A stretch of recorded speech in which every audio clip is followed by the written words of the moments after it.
جو دو دانت ہیں ان کے سرے سے لگانا.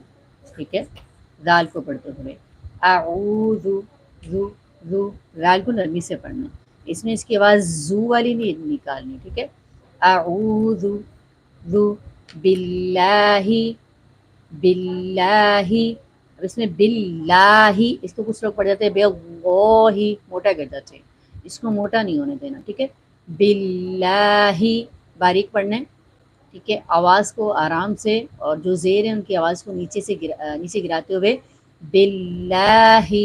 اب دونوں کلمات کو ہم اکٹھا پڑھیں گے اعوذ باللہ اعوذ اعوذ باللہ.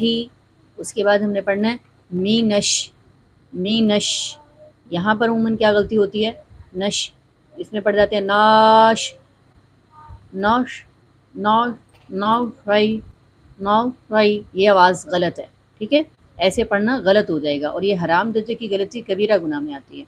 نو شئی کرنے کی بجائے نون کو شین سے ڈائریکٹلی ملا دیں. نشئی, نون پہ زبر ہے, شین پہ شد بھی ہے, اور شین پر زبر بھی ہے, اور آگے یا آ رہا ہے. نشئی شئی نشئی, یہ ساؤنڈ آئے. مینشئی, میم کو پڑھتے ہوئے اپنے ہونٹوں کو اچھے سے بند کرنا ہے. مینشیطا, آگے طا کو ہم نے کرنا ہے موٹا. اب طا کو موٹا کرنے کے لیے ہم نے کیا کرنا ہے, زبان کی جڑ کو تالو کی طرف بلند کرنا ہے, اور اس میں خیال رکھنا ہے طا کو موٹا کرتے وقت ہونٹوں کو گول نہیں ہونے دینا, ناک میں آواز نہیں جانے دینی, واؤ کی آواز نہیں آنے دینی. کچھ لوگ پڑھ جاتے ہیں مینا شیطا, یا وا کر جاتے ہیں, یہ آواز غلط ہے. مین الشیطا طا. اس کے بعد آتے ہیں نروا, یہاں پہ کچھ لوگ پڑھ جاتے ہیں نواجیم, را پڑھتے ہی نہیں ہیں, خود سے واؤ کا اضافہ کر دیتے ہیں, اور یہ بھی حرام درجے کی غلطی کبیرہ گناہ میں شمار ہوتی ہے, اس سے بچنا ہے. نواجیم پڑھنے کی بجائے نرواجیم پڑھنا ہے, کیونکہ نون اور را کا مخرج ایک ہی ہے. ٹھیک ہے, نون اور را کا مخرج کیا ہے, زبان کی جو نوک ہے اس کو اوپر والے 3 یا 4 دانتوں کے مسوڑوں سے لگانا ہے. را میں 3 دانتوں کو لگتی ہے, نون میں 4 دانتوں کو لگتی ہے. ٹھیک ہے, ملتا جلتا اس کا مخرج ہے.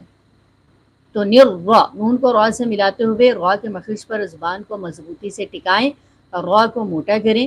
موٹا کرنے کے لیے ہونٹوں کو گول نہیں ہونے دیں, واؤ کی آواز نہیں آنے دیں, اور باریک نہیں پڑھنا. ٹھیک ہے, نوا, یہ نہیں ساؤنڈ آنے دینی. نروا, یہ بھی نہیں آنے دینی. ٹھیک ہے, کیسے پڑھنا ہے, نروا نروا جیم, آخر میں میم کی آواز کو واضح کرنا ہے. کچھ لوگ پڑھ جاتے ہیں نرواجی, اعوذ باللہ من الشیطان الرجیم, میم کی آواز ہی نہیں آتی. یعنی خود سے ہم نے اضافہ, ایک تو اضافہ کرنا ہوتا ہے, ایک ہے ہم نے الفاظ کو خود سے گھٹا دیا, ایک ہے بڑھا دینا, یہ بھی حرام درجے کی غلطی ہے. جیسے نرواجیم پڑھنے کی بجائے نواجیم پڑھ دیں, طوا پڑھنے کی بجائے طوا پڑھ دیں, تو یہ بھی حرام درجے کی غلطی ہے. تو کیا کرنا ہے, نرواجیم میں را میں اضافہ نہیں کرنا, اور جیم کی آخر میں میم کی آواز کو کلیئر کرنا ہے, واضح کرنا ہے. ٹھیک ہے, اب پوری تعوذ کو پڑھوں گی. اعوذ باللہ من الشیطان الرجیم.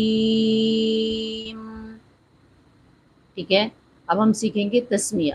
اس میں سب سے پہلے بسم اللہ, بات کو سین سے ملاتے ہوئے جب ہم نے سین پڑھنا ہے, سین میں اوپر اور نیچے کے دانتوں کو آپس میں ملا لیں, بس اور سیٹی کی آواز نکالیں. کچھ لوگ اس کو پڑھ جاتے ہیں بسم اللہ, سین کی آواز نہیں آتی. ہم نے کیا کیا, ہم نے گھٹا دیا الفاظ کو, تو یہ بھی حرام درجے کی غلطی کر دی, کبیرہ گناہ والی.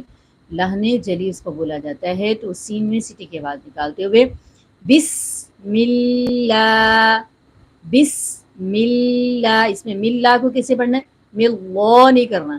ٹھیک ہے, موٹا نہیں کرنا, میم کی زیر آواز کو نیچے کو گراتے ہوئے پڑھنا ہے. ملا, لام کو کھینچنا ہے, اللہ کے لام کو, اس کے اوپر کھڑا زبر ہے, تھوڑا سا کھینچیں گے. ملا, یعنی آواز کو بلند کرنا ہے اوپر کو. بسم اللہ.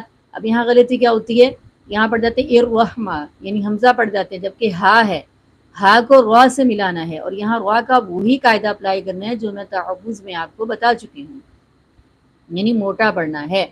الرحمہ